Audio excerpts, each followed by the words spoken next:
Everybody is extremely nervous when Mandy finally starts to awake from her coma.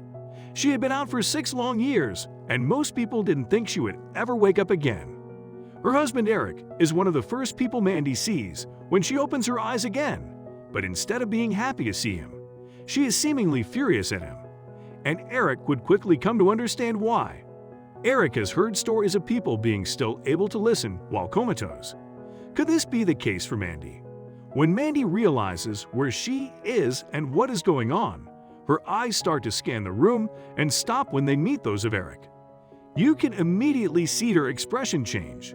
The only emotion that is visible on Mandy's face is anger. Eric feels like his worst fears have been confirmed. She knows, but what had triggered this reaction from Mandy? Did she figure something out about Eric and her comms, or was something else going on?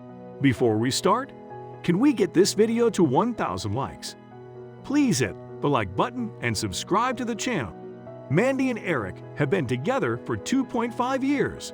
They do not yet live together, but they are making plans for it. They're only 19 and 21 years old respectively at this time, so they don't feel any rush with it. They are both out of college and make their own money full-time, so they can spend whatever they want on their crazy trips. And they always try to up the ante. Together they have gone mountain climbing, skydiving, and they have even been diving in shark cages in order to get up close and personal with the great white sharks. On one fateful day, the couple is biking down a path they have taken 1,000 times before. But when you have done something potentially dangerous as many times as Mandy and Eric, you could get complacent and maybe even take your safety for granted. Mandy is riding up front with Eric not far behind her. She is setting a good and fast pace for the trip. But suddenly something jumps on the path only a couple of feet in front of Mandy's bike, still going at high speeds. It is a rabbit who is now paralyzed with fear. Mandy has to act in a split second. She immediately steers off to the right, but doesn't have time to look where it's going. At full speed, Mandy goes off the path and into the denser woods, crashes right into a tree. Mandy and Eric had been overconfident and were not wearing helmets. The couple had not taken the risk seriously. Eric is at her side within seconds. To his shock, Mandy seems to be unconscious. Eric almost goes into a blind panic, but he does notice that she still seems to be breathing. He quickly grabs his phone and calls 911. But there is another problem. It takes a while for Eric to be able to connect to anybody, seeing as the couple are deep in the forest by this point and cell towers are not in great supply around these ends. When Eric does manage to get someone on the lines, he asks them to rush over an ambulance, but gets told that's not possible. Eric will have to carry Mandy out of the forest to meet them in a less dense part of the woods. He leaves the bikes, picks Mandy up, and manages to carry her in his arms for almost 15 minutes straight. He is running as fast as he can until he reached the edge of the forest where the ambulance is waiting.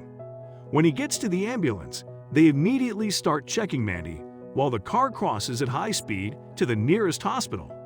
They manage to stabilize her and get her out of danger of losing her life. But they do have a very sad message for Eric. Eric gets the news that will break his life into pieces. Mandy has slipped into a coma from which Mandy might not awake for a while, or at all for that matter. They can already tell Eric from experience that they will be able to keep Mandy alive at the hospital, but they can't wake her up without the risk of some serious complications. Eric is stunned by this. The first thing he does is call up Mandy's parents. He is met with hysterical crying from her mother and anger from her father, anger targeted at him. They can see her now. All the necessary machines have been hooked up and she is fully stable. But he does warn them that she should not get their hopes up for a reaction from her, seeing as she is in a deep coma currently.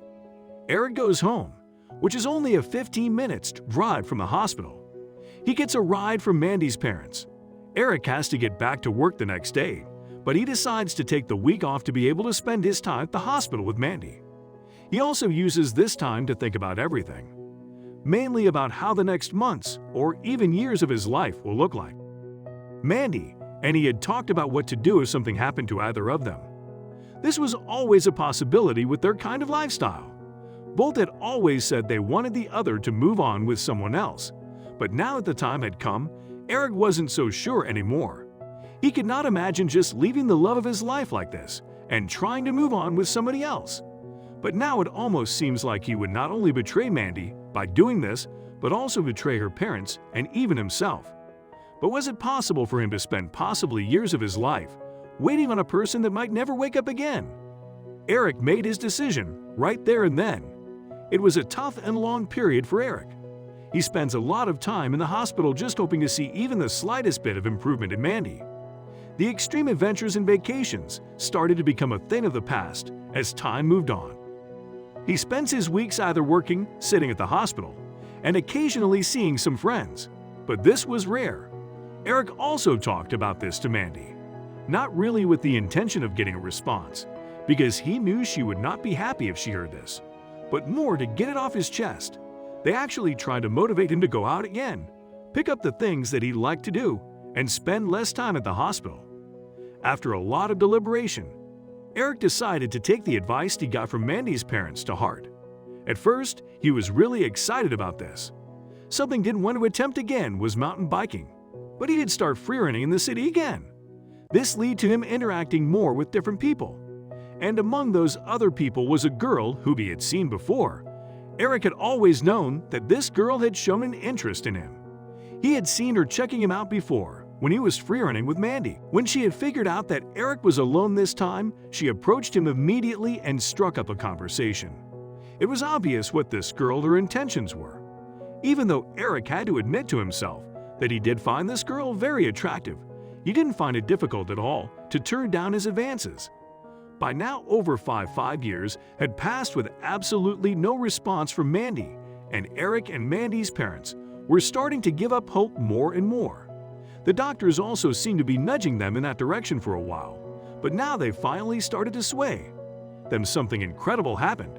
During the daily finger test, where a comatose patent is poked in the top of their finger to see if it provokes a response, Mandy showed a very slight movement that seemed to be a reaction to the poke. The doctor tried it a couple of times, more in the fourth time it happened again. He immediately called Eric. Eric was ecstatic, but the doctor did temper his enthusiasm. Over the next couple of weeks, Mandy's reactions to things became a lot more frequent and strong. Eric now spends almost every waking moment at the hospital, just waiting and hoping.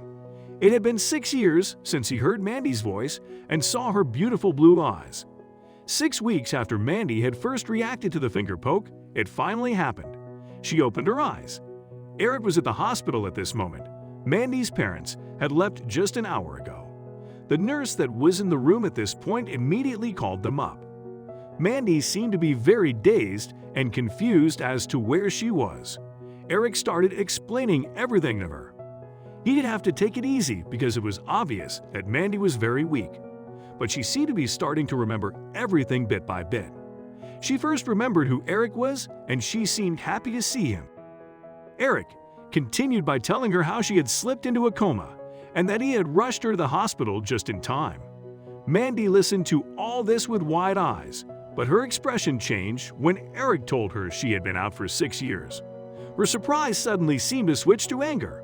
It took her a little while to process this, but once she had made peace with this reality, she suddenly got very angry with Eric. She even started crying uncontrollably. Eric was stumped with confusion. She cannot believe that Eric waited for her all that time, that he wasted his best years just sitting in a hospital bed waiting. She felt incredibly guilty for taking all this time away from him and was angry he didn't keep his promise. Eric just looks her in her eyes for a while without saying a word. Then he hugs Mandy.